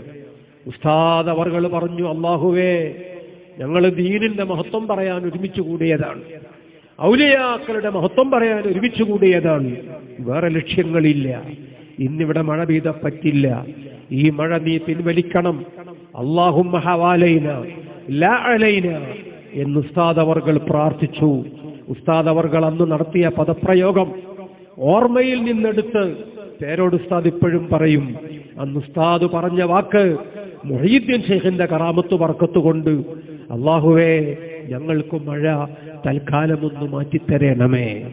പേരോട് ഉസ്താദ് മർക്കസിലെ മുതഅല്ലിമായിട്ടില്ല അന്ന്, സഖാഫി ആകുമെന്ന് കരുതിയിട്ട് പോലുമില്ല അന്ന്. സദസ്സിന്റെ ഒരു മൂലയിൽ ഒരു ചെറിയ മുതഅല്ലിമ, കയ്യിലൊരു കടലാസും പേന പോലെ എന്തോ ഒന്നും. അതാണ് അന്നത്തെ പേരോട് ഉസ്താദ്. ഉസ്താദ് അവരുടെ ദുആഇന്റെ വചനങ്ങൾ കേട്ടപ്പോ പേരോട് ഉസ്താദിന്റെ ഉള്ളു കാളി. ഇനിയും മഴ പെയ്താൽ അത് അള്ളാഹുവിന്റെ ഖളാ ആണെന്ന് കരുതി നമുക്ക് സമാധാനിക്കാമെങ്കിലും ശത്രുക്കൾ ഒരിക്കലും അങ്ങനെ കരുതുകയില്ല. ഔലിയാക്കളെ കറാമത്തുകൊണ്ട്, മുഹീദ്ദീൻ ശൈഖിന്റെ കറാമത്തുകൊണ്ട് മഴ പെയ്യരുത് എന്നൊക്കെ ഉസ്താദ് പറഞ്ഞു കഴിഞ്ഞില്ലേ? അപ്പൊ പിന്നെ ഇനി മഴ പെയ്താൽ ഇതുവരെ വിഷയം അവതരിപ്പിച്ചതും പാളിപ്പോകുമല്ലോ. അതും പരിസര പ്രദേശങ്ങളിലൊക്കെ തുള്ളിക്കൊരു കുടം പേമാരി തിമർത്തു പെയ്തിട്ടുണ്ടായിരുന്നു. അവിടെ മാത്രം മഴ വന്നില്ല. അവർക്ക് ജമാഅത്ത് വരട്ടു സാഹിത്യങ്ങളും മടുത്തിട്ടുണ്ട്, ചോദ്യങ്ങളും വന്നു. ആ ചോദ്യങ്ങൾക്കെല്ലാം ഞാൻ കൂടി വന്നപ്പോ കാന്തപുരം ഉസ്താദ് ഇങ്ങനെയാണ് ചോദിക്കാമെന്ന ആളോട് പേരും ബാപ്പന്റെ പേരും ഒക്കെ ചോദിക്കണം എന്ന് ഖുർആനിലുണ്ടോ ഹദീസിലുണ്ടോ? അതിന് തെളിവുണ്ടോ? സുബ്ഹാനല്ലാഹ്. എ പി ഉസ്താദ് ഒരു ചിരി ചിരിച്ചിട്ടുണ്ട്. ഉസ്താദ് അവർകൾ പറഞ്ഞു, തീർച്ചയായും സയ്യിദുനാ റസൂലുള്ളാഹി സ്വല്ലല്ലാഹു അലൈഹി വസല്ലമ തങ്ങളുടെ വീട്ടിൽ വാതിലിൽ മുട്ടുന്നു. മൻ, ആരാണ് എന്ന് മുത്തുനബി ചോദിച്ചു. മറുപടി സൈനബ് യാ റസൂലല്ലാഹ്. ആ മറുപടി കേട്ടിട്ട് അള്ളാഹുവിന്റെ റസൂൽ അങ്ങോട്ടൊരു ചോദ്യം വീണ്ടും ചോദിച്ചു. അയ്യു സയാനിബി, ഏത് സൈനബാണ്? റസൂൽ സല്ലല്ലാഹു അലൈഹി വസല്ലമ തങ്ങൾ ചോദിച്ചത് എന്താണ്? അപ്പുറത്തുള്ള പെണ്ണിന് മനസ്സിലായി സൈനബ് ബിൻതു ജഹ്ഷിൻ എന്ന് അവര് മറുപടി പറഞ്ഞു. സുബ്ഹാനല്ലാഹ്. ഈ മറുപടിയൊക്കെ ഉസ്താദ് പറയുമ്പോ സദസ്സ് ആനന്ദം കൊണ്ട് ആറാടുകയാണ്. സന്തോഷം കൊണ്ട് അവരോരോരുത്തരും തക്ബീർ വിളിക്കുകയാണ്. പേരോട് ഉസ്താദിന്റെ പ്രഖ്യാപനം, അസംതു അലൈഹി, ഞാൻ അന്നു തീരുമാനിച്ചു. ഇതൊന്നും നേരത്തെ മേറ്റർ ശരിയാക്കി വന്നതല്ല. ഇതൊന്നും കാലേ കൂട്ടി കണ്ടുവച്ചു പഠിച്ച് കാണാതെ അതങ്ങനെ വിഴുങ്ങി വന്ന് ഇവിടെ വന്ന് ഛർദിക്കാൻ കഴിയുന്ന രൂപത്തിലുള്ള റെഡിമെയ്ഡ് മറുപടിയല്ല. ഇത് അകക്കാമ്പിൽ നിന്ന്, ആന്തരിക വെളിച്ചത്തിൽ നിന്ന്, നിറഞ്ഞ പാണ്ഡിത്യത്തിൽ നിന്ന് അള്ളാഹു നൽകുന്ന മൗഹിബാത്ത് ഇലാഹിയ്യ അത് തന്നെയാണ്. അതുകൊണ്ട് ഞാൻ തീരുമാനമെടുക്കുന്നു, ഞാൻ ചോദ്യങ്ങൾക്ക് മറുപടി പറയും, മുഴുവൻ ചോദ്യങ്ങൾക്കും മറുപടി പറയും. അഹ്ലുസുന്നത്തിനെതിരെ വരുന്ന സകല ചോദ്യങ്ങൾക്കും മറുപടി കണ്ടെത്തും ഞാൻ, അത് പറയും ഞാൻ, അത് സമൂഹത്തോട് പഠിപ്പിക്കും എന്ന് പേരോട് ഉസ്താദ് അന്നെടുത്ത ദൃഢനിശ്ചയം. സുബ്ഹാനല്ലാഹ്. അങ്ങനെയാണ് കാന്തപുരം ഉസ്താദിന് ശിഷ്യനായി വരുന്നത്. ഉസ്താദ് ബിരുദം നൽകുമ്പോൾ പറഞ്ഞ ഉപദേശം, നിങ്ങൾ വഅദ് പറയുന്നയാളാണ്, നിങ്ങൾക്കതിന് സമ്മാനവും ഹദിയ്യകളും ലഭിച്ചേക്കും. ആ ഹദിയ്യകൾ ഒരിക്കലും എണ്ണി നോക്കരുത്. നിങ്ങളോടത് ഉപദേശിക്കാൻ എനിക്ക് അർഹതയുണ്ടാകണമെങ്കിൽ ഞാനത് എണ്ണി നോക്കുന്ന ആളാകരുത്. ഞാൻ ഇന്നുവരെ നോക്കിയിട്ടില്ല, നിങ്ങളും നോക്കരുത്. സുബ്ഹാനല്ലാഹ്. 40 കൊല്ലത്തോളമായി ബഹുമാനപ്പെട്ട പേരോട് ഉസ്താദ് ഒരിക്കലും ശമ്പളം വാങ്ങിയിട്ടില്ലെന്ന് നമ്മൾ അറിയണം. ഇങ്ങനെ കിട്ടുന്ന ഹദിയകൾ എണ്ണി നോക്കിയിട്ടില്ലെന്ന് നമ്മൾ അറിയണം. ബഹുമാനപ്പെട്ടവർ തന്നെയാണ് സംഘാടകൻ, ബഹുമാനപ്പെട്ടവർ തന്നെയാണ് മൈക്കിന്റെ എത്ര പ്രഭാഷണങ്ങൾ, എത്ര നീണ്ട പ്രഭാഷണങ്ങൾ, ഒരു ദിവസം 5ഉം 6ഉം പ്രസംഗങ്ങൾ. ആ പ്രസംഗങ്ങൾ 4 പതിറ്റാണ്ട് പിന്നിട്ടിരിക്കുന്നു, പിലാത്തുന്നു. സഖാഫികളുടെ ഗുരു ആരാണ്? സഖാഫികളിലൂടെ ആ ഗുരു ഇവിടെ വരച്ചുവെച്ച് ലോകത്തിന് തുന്നിച്ചേർത്തു കൊടുത്ത ചരിത്രം എത്ര ബഹുലമാണ്, എന്ന് മനസ്സിലാക്കാനാണ് ഞാൻ ഈ ഉദാഹരണങ്ങൾ പറഞ്ഞത്. ഖലീൽ തങ്ങളായാലും പേരോട് ഉസ്താദായാലും കുറ്റമ്പാറ ഉസ്താദായാലും മുഹീസുന്ന ഷെയ്ഖുന പൊന്മള ഉസ്താദായാലും എല്ലാവർക്കുമുള്ള പ്രചോദകം, അവരെ മുഴുവനും ഊതിക്കാച്ചി പൊന്നാക്കിയത് ബഹുമാനപ്പെട്ട സുൽത്താനുൽ ഉലമ ഉസ്താദ് തന്നെയാണ്. അഭിമാനപൂർവം അതെല്ലാവരും പറയും. നമ്മുടെ അഹങ്കാരം നമ്മൾ മാറ്റിവെക്കേണ്ടി വരും. നമ്മൾ സഖാഫികൾ മാത്രമല്ല, ഉസ്താദിന്റെ മക്കൾ എന്ന് നമ്മൾ അറിയണം. അള്ളാഹു ബഹുമാനപ്പെട്ടവർക്ക് ഇനിയും ഒരുപാട് ആ വിഷയങ്ങളിൽ മുന്നോട്ട് പോകാൻ അള്ളാഹു തൗഫീഖ് നൽകുമാറാകട്ടെ. ഞാൻ ഓർക്കുന്നു, മർക്കസിന്റെ യതീംഖാന മാനേജർ കോയ ഉസ്താദിനെ ഇവിടെ എല്ലാവർക്കും അറിയാം. അവസാനത്തെ ബാച്ചിലുള്ള 10 പേർക്ക് അറിയില്ലെങ്കിൽ അതുമാത്രമാണ് ഇസ്തിസ്നാ. കോയ ഉസ്താദിന്റെ നാട്ടില് കുവൈത്ത് കരാറ് വിശദീകരണം നടക്കുന്നു. തുറാബ് തങ്ങളന്ന് മർക്കസിലില്ല. ത്വാഹ തങ്ങൾ, വിനീതന, ഞാനും ഒക്കെ ചെറിയ ക്ലാസ്സുകളിൽ പഠിക്കുന്ന സമയമാണ്. കോയ ഉസ്താദിന്റെ ഉപ്പ ഇസ്മായിൽ കുട്ടി ഹാജിയുടെ പറമ്പിലാണ് പരിപാടി. ഒരു കല്ല് വന്ന് കാന്തപുര ഉസ്താദിന്റെ നെഞ്ചിലേക്ക് ഇല്ല, അത് പേനയിൽ തട്ടിത്തെറിച്ച് ശബ്ദത്തോടെ ആ സദസ്സിൽ ആ മുഴങ്ങിക്കേട്ടപ്പോൾ പരിപാടി തൽക്കാലം പാതി വഴിയിൽ അവസാനിക്കുകയാണ്. ആ പരിപാടി പിരിച്ചുവിട്ടത് ഞാൻ ഓർക്കുന്നു. സദസ്സിലുണ്ട് ഞാനൊക്കെ. അത് കുവൈത്ത് കരാറിന്റെ ഒരു കാലമാണ്. 92 നടന്ന പരിപാടി. സുബ്ഹാനല്ലാഹ്. കാലങ്ങൾക്കു ശേഷം അതേ കുന്നമംഗലം 11-ാം മൈലില് ഉള്ള ഒരാൾ മുഹമ്മദ് അബൂബക്കർ സഖാഫിയുടെ അടുത്തേക്ക് വരികയാണ് മടവൂരില്. എന്നിട്ട് അദ്ദേഹത്തോട് പറയുന്നു, ഞാന് ഒരു മുജാഹിദ് സലഫി ആയിരുന്നു. ഭാര്യയുടെ അസുഖം, സാമ്പത്തികമായ പരാജയം, വല്ലാതെ വിഷമിച്ച് ഞാനിപ്പോ ആത്മഹത്യയുടെ വക്കിലാണ്. അവസാനത്തെ ഒരു പരിശ്രമം അതിന് വന്നതാണ്. ബഹുമാനപ്പെട്ടവർ പറഞ്ഞു, മുഹമ്മദ് അബൂബക്കർ സഖാഫി പറഞ്ഞു, എന്നെ വന്ന് കണ്ടിട്ട് എന്താ, എനിക്ക് ആകെ ഇവിടെയുള്ള ഒരു കാര്യം, മുത്താപ്പ സിയം വലിയുള്ളാന്റെ ഹളറത്തിൽ വെള്ളിയാഴ്ച രാവിലെ ഒരു ഖുതുബിയത്ത് ഇവിടെ നടക്കാറുണ്ട്, ബന്ധിച്ചോളാം. അദ്ദേഹത്തോട് സംസാരിച്ചു. ഇപ്പോ തഅന്നുത്തിന്റെ ഇനാദിന്റെ ഒന്നും സബീല് അല്ലാത്തത് കൊണ്ട് അയാൾ കുറച്ചെന്തൊക്കെയോ മനസ്സിലാക്കി കാണും. ഖുതുബിയത്തിന്റെ മജ്ലിസിനെ അയാൾ സംബന്ധിക്കാൻ തുടങ്ങി. അദ്ദേഹത്തിന്റെ പ്രശ്നങ്ങൾക്ക് പരിഹാരവും കുറച്ചൊക്കെ അൽഹംദുലില്ലാഹ് സുബ്ഹാന ഒരു സന്തോഷം പറയാനുണ്ട്. അതോടൊപ്പം വലിയ ഒരു സങ്കടവും പുതുതായി കിട്ടിയിട്ടുണ്ട്. ബഹുമാനപ്പെട്ട മടവൂർ സഖാഫി ചോദിച്ചു, എന്താ സംഭവം? പറഞ്ഞു, ഞാൻ ഇന്നലെ ഖുതുബുൽ ആലം സിയം വലിയുല്ലാഹിയെ സ്വപ്നത്തിൽ ദർശിച്ചപ്പോ എനിക്ക് വലിയ റാഹത്ത് തോന്നി. ഞാൻ ഇവിടെ വന്നതിന് റിസൾട്ട് ഉണ്ടല്ലോ എന്ന് ഞാൻ സമാധാനിക്കുകയാണ്. പക്ഷേ അപ്പോൾ സിയം വലിയുല്ലാഹി എന്നോട് പറഞ്ഞൊരു വാക്കുണ്ട്, അതൊരു വല്ലാത്ത വേദനയുള്ള വാക്കാണ്. അദ്ദേഹം മഹാനവർകൾ എന്നോട് പറഞ്ഞു, നീ ഇവിടെ എത്ര വട്ടം തിരിഞ്ഞാലും ഇല്ല, നിന്നെ കൂട്ടത്ത് കൂട്ടൂല. വലിയൊരു ആലിമിനോട് വലിയ ഒരു ളുൽമ നീ ചെയ്തത് അത് പൊറുക്കാൻ പറ്റാത്ത അപരാധമാണ്. ഞാൻ കണ്ടത്, എന്നോട് പറഞ്ഞത്, എനിക്കൊരു രൂപവുമില്ല, ഞാൻ ഒരു ആലിമിനെയും അറിയില്ല, ഞാൻ ആരെയും ളുൽമ ചെയ്തിട്ടില്ല, പിന്നെന്തിനാണ് എന്നോടങ്ങനെ പറഞ്ഞത്? സിയം വലിയുല്ലാഹി പറഞ്ഞതായി അദ്ദേഹം സൂചിപ്പിച്ചപ്പോ മുഹമ്മദ് അബൂബക്കർ പറഞ്ഞു, സഖാഫി പറഞ്ഞു, വെറുതെ മൂപ്പരങ്ങനെ പറയില്ലല്ലോ, നീ ആലോചിച്ച് നോക്ക്. അദ്ദേഹം പറഞ്ഞു, ഒരു ആലിമിനെ ഇക്കാലം അത്രയും ഞാൻ പരിചയപ്പെട്ട് അടുത്തുകൂടിയിട്ടില്ല, ഒരാളോടും അങ്ങനെ ഒരു ബന്ധം എനിക്കില്ല, എനിക്കാകെയുള്ള ബന്ധം നിങ്ങളോടാണ്, നമ്മൾ തെറ്റിയിട്ടുമില്ല, പിന്നെന്തായി പറയുന്നത്? വെറുതെ ശൈഖുന പറയില്ല. ആ മനുഷ്യൻ അവസാനം ഓർമ്മയിൽ നിന്നെടുത്തു പറഞ്ഞു, പണ്ട് ഇസ്മായിൽ കുട്ടി ഹാജിയുടെ പുളക്കണ്ടത്തിൽ അന്നൊരു പരിപാടി നടന്നപ്പോൾ APA എറിഞ്ഞത് ഞാനാണ്. അള്ളാന്റെ ദുനിയാവിൽ ഒരു മഖ്ലൂഖിനോടും ഞാൻ ആ കഥ പറഞ്ഞിട്ടില്ല. എന്തിനു പറയണം? ആരും അറിഞ്ഞിട്ടില്ല, എന്നോട് ചോദിച്ചിട്ടുമില്ല. അത്രേ ഉണ്ടായിട്ടുള്ളൂ. അതുതന്നെ അയാൾക്ക് കൊണ്ടിട്ടുമില്ല. മുഹമ്മദ് അബൂബക്കർ സഖാഫി പറഞ്ഞു, നിങ്ങൾ എന്താ വിചാരിച്ചത്? ഉസ്താദ് ആരാണെന്നാണ് ഗ്രഹിച്ചത്? ഉസ്താദും സിയം വലിയുള്ളാഹിയും തമ്മിലുള്ള ബന്ധം എന്താന്ന് ഞങ്ങൾ മനസ്സിലാക്കിയത്.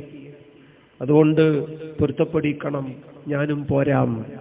മുഹമ്മദ് അബൂബക്കർ സഖാഫിയോടൊപ്പം പിന്നീട് നന്നായി വന്ന മനസ്സുമായി ആ സഹോദരൻ ഉസ്താദിനടുക്ക് വന്ന് മാപ്പ് പറഞ്ഞപ്പോ അയാൾ ഉസ്താദിനെ കെട്ടിപ്പിടിക്കുന്നു, അയാൾ കരയുന്നു. ആ മനുഷ്യനോട് ഉസ്താദ് പറഞ്ഞു, സാരല്ലല്ലോ, അള്ളാഹു എനിക്കും നിങ്ങൾക്കും പുറത്തു തരട്ടെ. വല്ലാത്തൊരു വാക്കാണ്. ആ മനുഷ്യനെ ചേർത്ത് പിടിച്ച് ഉസ്താദ് കൊള്ളാവുന്നൊരു നോട്ടെടുത്ത് കീശയിലിട്ട് കൊടുക്കുകയും ചെയ്തപ്പോ ആ മനുഷ്യൻ കരഞ്ഞു, ഏങ്ങലടിച്ചു കരഞ്ഞു. അദ്ദേഹം കരയുമ്പോൾ ഉസ്താദ് അവർകളും കരയുകയാണ്. മുഹമ്മദ് അബൂബക്കർ സഖാഫി മടവൂരിലെ അദ്ദേഹം ഉസ്താദിനോട് ചോദിച്ചു, ഇയാൾ കരഞ്ഞോട്ടെ, ഉസ്താദ് എന്തിനാ കരയണത്? അപ്പൊ ഉസ്താദ് പറഞ്ഞു, ഞാനാണ് കരയേണ്ടത്. എനിക്ക് ജീവിതത്തിൽ ഏറ് കിട്ടിയിട്ടില്ല. അന്നൊരേറ് എന്റെ പേനയ്ക്കു കല്ല് തട്ടിത്തെറിച്ചു പോയത് എനിക്കിപ്പോഴും ഓർമ്മയുണ്ട്. ഞാൻ ആ നേരത്ത് ദുആ ചെയ്തത്, അല്ലാഹുവേ ആ എറിഞ്ഞ മനുഷ്യന് നീ ഹിദായത്ത് കൊടുക്കണേ എന്നാണ്. ഇന്നിപ്പോ ആ മനുഷ്യന് തായിബായി കരഞ്ഞ് ദുആ ചെയ്യാൻ പറഞ്ഞുകൊണ്ട് എന്റെ മുന്നിൽ വരുമ്പോ അല്ലാഹു എനിക്ക് എത്ര വലിയ വലിയ നിഅമത്താണ് ചെയ്തത്.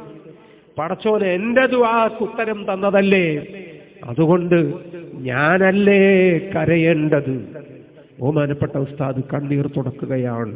സുബ്ഹാനല്ലാഹ്, ആ മനസ്സ് നോളജ് സിറ്റിയേക്കാൾ വിശാലമാണ്, അറബിക്കടലിനേക്കാൾ വിശാലമാണ് എന്ന് പറഞ്ഞത് ഒരു പ്രഭാഷകൻ നിലമ്പൂര് ഭാഗത്ത് ഖുർആൻ പ്രഭാഷകനായൊക്കെ വന്ന് പല വിഷയങ്ങളിലും പലപ്പോഴും പ്രസംഗിച്ച് ഉസ്താദിനെയൊക്കെ നിശിതമായി വിമർശിച്ച ഒരാൾ. അയാൾ പിന്നെ മുജാഹിദിനെ പറ്റി പ്രസംഗിച്ചു, പിന്നെ രാഷ്ട്രീയക്കാരെ പറ്റി പ്രസംഗിച്ചു, ഇപ്പൊ എന്തെല്ലാമോ പ്രസംഗിച്ച ഒരാൾ.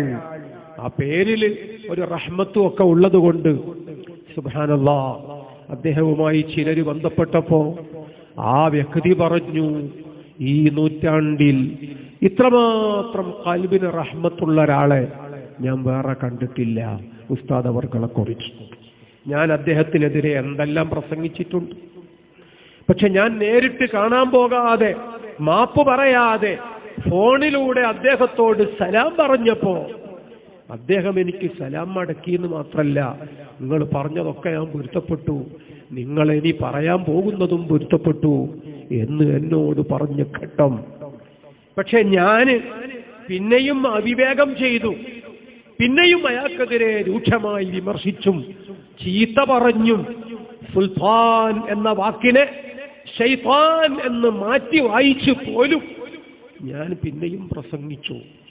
പിന്നെയും ആ മനുഷ്യന് ഞാൻ ഫോൺ വിളിച്ചിട്ടേ ഉള്ളൂ, അടുത്ത് ചെന്നിട്ടില്ല.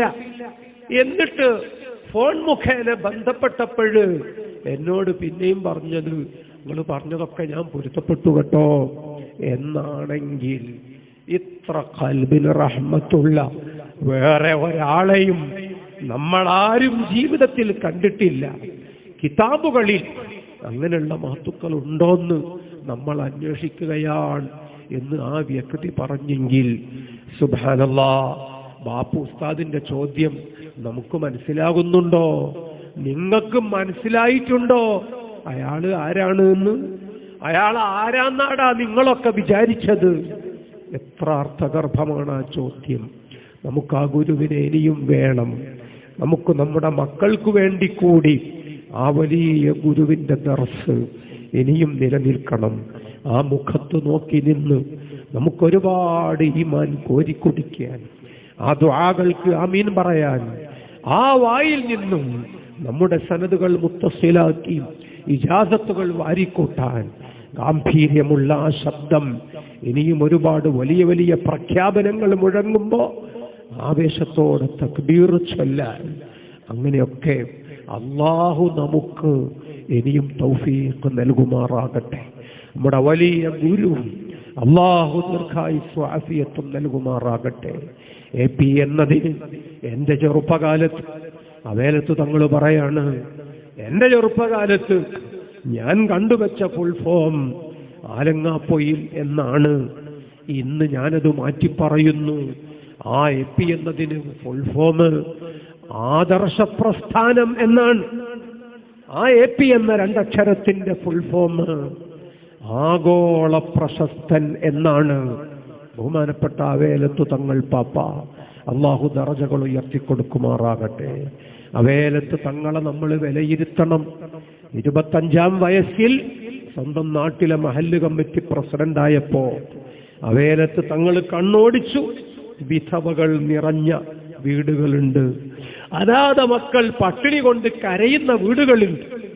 അത്തരമൊരു വീട്ടിലേക്ക് കയറിച്ചെന്ന് ഈ അബൂബക്കർ ഈ മോനെ എനിക്ക് തരണം, ഞാൻ കൊണ്ടുപോയി ഓതാൻ പറഞ്ഞേക്കാം എന്ന് പറഞ്ഞ് ആ വീട്ടില് കുഞ്ഞീമ ഹജ്ജുമ്മയുടെ മുന്നിലേക്ക് ബഹുമാനപ്പെട്ട അവേലത്ത് തങ്ങൾ കടന്നു വന്നൊരു ദിവസമുണ്ട്. ഈ വീട്ടിൽ മല്ലിയും മത്തിയും കിട്ടാതെ വന്നാൽ, ഉപ്പും മുളകും ഇല്ലാതെ വന്നാൽ അതെത്തിച്ചു തരാൻ ഞാൻ വിചാരിച്ചാൽ കഴിയും. ഇവനെ ഞാൻ കൊണ്ടുപോവാൻ എന്ന് പറഞ്ഞ് NP അബ്ദുൽ ഹമീദ് മുസ്ലിയാരെ ദർസ് കൊണ്ടുപോയി ചേർത്തി. പിന്നെ അവിടുന്ന് ബഹുമാനപ്പെട്ട ഉസ്താദ് ബഹറുൽ ഉലൂം ആ ദർസിലും കൊണ്ടുപോയി ചേർത്തു. ചാലിയത്ത് കുട്ടികൾ അധികമാണ്, ഭക്ഷണ വീടുകളില്ല.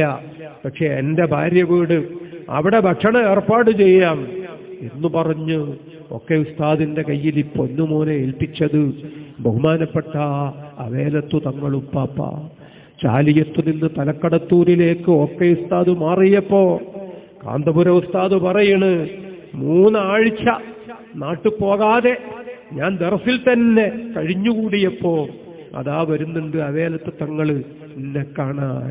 പൂനൂരിൽ നിന്ന് താമരശ്ശേരി വരെ നടന്ന്, ബസ് കയറി കോഴിക്കോട്ടിറങ്ങി, തീവണ്ടി കയറി തിരൂരിലിറങ്ങി, തലക്കടത്തൂർ വരെ നടന്നിട്ട് തങ്ങള് വരണത് ഈ ഒരു മുത്തഅല്ലിമിന്റെ വിവരം അന്വേഷിക്കാനാണ്. അന്ന് എനിക്ക് തന്നത് ഒരിക്കൽ 3/4 രൂപയാണ്, പിന്നൊരു ദിവസം തന്നത് 1 രൂപയാണ്. അന്ന് അവേലത്തു തങ്ങളൊക്കെ ഞങ്ങളെ വളർത്തിയെടുത്തത്, ഞങ്ങളെ പരിഗണിച്ചതും പരിചരിച്ചതും സ്നേഹിച്ച് ഉള്ളിന്റെ ഉള്ളിൽ കടലോളം ഞങ്ങൾക്കൊക്കെ സ്ഥാനം തന്നതും ബഹുമാനപ്പെട്ട അവേലത്തു തങ്ങൾ ജീവിച്ചിരിക്കുമ്പോ നമ്മൾ അറിയണം, മർക്കസിന്റെ പ്രസിഡന്റാണ്, ഉസ്താദ് സെക്രട്ടറിയാണ്.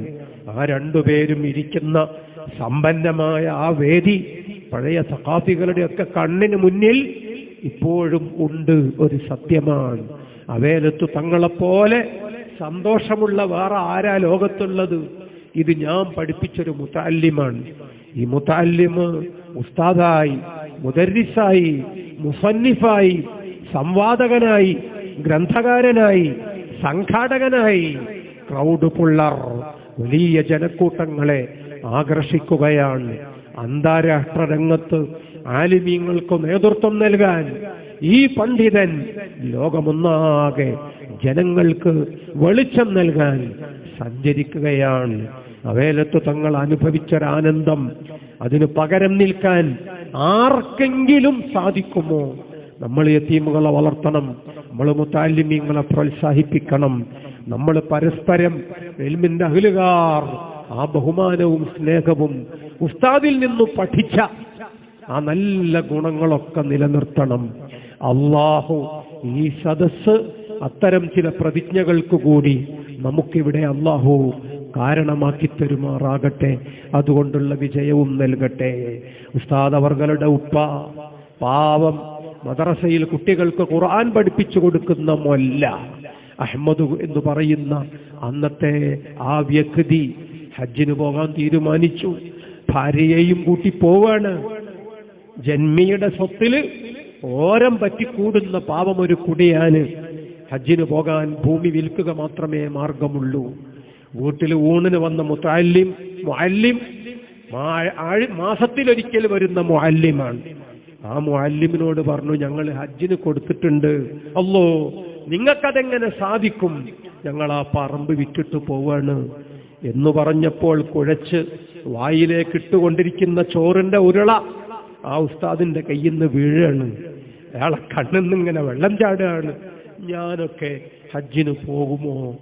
എനിക്ക് മക്കയിലെത്താൻ കഴിയുമോ? കഴിയില്ല. അതുകൊണ്ട് നിങ്ങൾ ദ്വാരക്കണം. എന്നാ മനുഷ്യൻ ഉരുട്ടി ആഹരിച്ചു കൊണ്ടിരിക്കുന്നതിനിടയിൽ കണ്ണീരോടെ പറഞ്ഞപ്പോ അഹമ്മദ് കുട്ടി മൊല്ല അന്ന് പറഞ്ഞു, കുറച്ചു പൈസ ബാക്കിയുണ്ട്, നിങ്ങളും കൂടി പോരി, നമുക്ക് 3 പേർക്കും ഹജ്ജ് നിർവഹിക്കാം. പാരമ്പര്യത്തിന്റെ ആ ഗുണം നമ്മൾ അറിയുക. ഇൽമിന്റെ അഹ്ലുകാരോട് കാണിച്ച ബഹുമാനം, അതിന്റെ റിസൾട്ട് നമ്മൾ വിലയിരുത്തുക. അള്ളാഹുവിന്റെ പരിശുദ്ധ ഭവനത്തിന് ഹജ്ജിന് പോകുമ്പോൾ അതുകൊണ്ടുണ്ടാകുന്ന റിസൾട്ട് ദൂരവ്യാപകമായി, 1ന് 10,000 അള്ളാഹു തിരിച്ചു നൽകുന്നത് നമ്മളിവിടെ ചേർത്ത് വായിക്കുക. ആ ഉപ്പയും ഉമ്മയും അന്ന് ആ ഉസ്താദിനെ കൂടി ഹജ്ജിന് കൊണ്ടുപോയപ്പോ അവർക്ക് കിട്ടിയ പ്രാർത്ഥനകൾ ഇന്ന് നമ്മൾ അള്ളാഹുവിന്റെ കഅബാലയത്തിന് ചുറ്റും നമ്മൾ തവാഫ് ചെയ്യുമ്പോൾ നമുക്ക് കാണാം. ഉസ്താദ് അവരുടെ കിതാബുൽ ഹജ്ജ്, ആ പുസ്തകം കഅബാലയത്തെ തവാഫ് ചെയ്യാൻ ഉറുദുക്കാരുടെ കൈകളിൽ അതുണ്ട്. റഷ്യൻ ഹാജിമാരെ കയ്യിൽ ആ കിതാബുണ്ട്. അറബ് സഹോദരന്മാരെ കയ്യിൽ ആ കിതാബുണ്ട്. ലോകത്ത് ഒരുപാട് ഭാഷകളിലേക്ക് വിവർത്തനം ചെയ്യപ്പെട്ട കാന്തപുരം ഉസ്താദിന്റെ കിതാബുൽ ഹജ്ജ് 24 മണിക്കൂറും അള്ളാഹുവിന്റെ കഅബത്തെ തവാഫ് ചെയ്യുന്നത് നമുക്ക് കാണാമെങ്കിൽ 10,000 ഹാജിമാരെയും കൂട്ടി ഉസ്താദ് അവർകൾ അറഫയിൽ ദുആ ചെയ്യുന്നത്, അങ്ങനെ 10-30 ഹജ്ജുകൾ ബഹുമാനപ്പെട്ട ഉസ്താദ് അവർകൾ നിർവഹിച്ചത്, ആലിമീങ്ങളുടെ വലിയൊരു സഞ്ചയം, അനാഥ മക്കൾ, ഉസ്താദ് അവർകളുടെ സമ്പാദ്യം എണ്ണിയാ തീരില്ല. അത് ഇൽമിനോടുള്ള കമ്മിറ്റ്മെന്റാണ്, ഇൽമിന്റെ അഹ്ലുകാരോടുള്ള കമ്മിറ്റ്മെന്റാണ്. ആ ഇൽമുമായി ബന്ധപ്പെട്ടതിന് പടച്ചവൻ കൊടുത്ത വലിയ വലിയ പ്രതിഫലവും സമ്മാനവുമാണ്. ഈ സദസ്സിൽ ചരിത്രം അയവിറക്കുമ്പോ നമ്മളാ ഇന്നലകളെ മുഴുവനും ഫ്ലാഷ് ബാക്കായി ഓടിച്ചു പോകുമ്പോ നമ്മുടെ ഭാവിയിലേക്ക് കൂടി വെളിച്ചം കിട്ടും. ഞാൻ ദീർഘിപ്പിച്ച് സംസാരിക്കുന്നില്ല. മുത്തുനബിയാണ് പറഞ്ഞത്, ലാ തകുൻ ഇമ്മഅ, അമ്മായിയായി പോകരുത്, ആദർശം വേണം. ദുൽ വജ്ഹൈനി ലാ യകൂനു ഇൻദല്ലാഹി വജീഹാ, ഇരട്ട മുഖം, അവസരവാദം, അവൻ അള്ളാഹുവിന്റെ അടുക്കൽ സ്ഥാനമുണ്ടാവില്ല. ആദർശം, ആ ആദർശമാണ് ഉസ്താദ് അവർകൾ നമുക്ക് തന്ന ഏറ്റവും വലിയ ഒരു സമ്മാനം. നമ്മളത് മറക്കാൻ പാടില്ല. ആ നല്ല വഴി കൃത്യമായിരുന്നു, കണിശമായിരുന്നു, ചടുലമായിരുന്നു. ഏറ്റവും വലിയ ശരി അതായിരുന്നുവെന്ന് ഇന്ന് കാലം തെളിയിച്ചുകൊണ്ടിരിക്കുകയാണ്. പണ്ടൊരാൾ പ്രസംഗിച്ചത് ഞാൻ ഓർക്കുന്നു, എപി ചെയ്ത ഏറ്റവും വലിയ തെറ്റ്, ഒന്നാമത്തെ തെറ്റ് എന്ന് പറഞ്ഞു അയാൾ ഉദ്ധരിച്ചത് ഒരു പത്രം തുടങ്ങിക്കളഞ്ഞു എന്ന ആരോപണമാണ്. ഇവിടെ അതിന്റെ ഒരാവശ്യവും ഇല്ല എന്ന് പറഞ്ഞ് തട്ടിക്കയറി പ്രസംഗിച്ച പ്രസംഗത്തിലെ ആക്ഷേപം. സുബ്ഹാനല്ലാഹ്. കാന്തപുരം ഉസ്താദ് സിറാജ് ആരംഭിച്ചു. ഇല്ലാപ്പള്ളി ഉസ്താദ് ചീഫ് എഡിറ്റർ നമ്മോടൊപ്പം വേദിയിലുണ്ട്. അള്ളാഹു നമുക്ക് യുമാറാകട്ടെ. ഉസ്താദ് അവർകൾ പത്രം തുടങ്ങിയത് ആക്ഷേപമായി ഒരു കൂട്ടർ അവതരിപ്പിച്ചു. അവര് 35 കൊല്ലം കഴിഞ്ഞു അവർക്ക് നേരം വെളുക്കാൻ. അപ്പോഴാണ് അവരും പത്രം തുടങ്ങിയത്. അങ്ങനെയാണ്. അതാണ് ഉസ്താദും മറ്റുള്ളവരും ആ വിഷയങ്ങളിലൊക്കെ പരിഹാരവും നടപടികളും ആവശ്യമായ സത്വര സംരംഭങ്ങളും അതൊക്കെ ഉസ്താദ് നേരത്തെ ചെയ്തിട്ടുണ്ടാകുമെന്ന സാരം.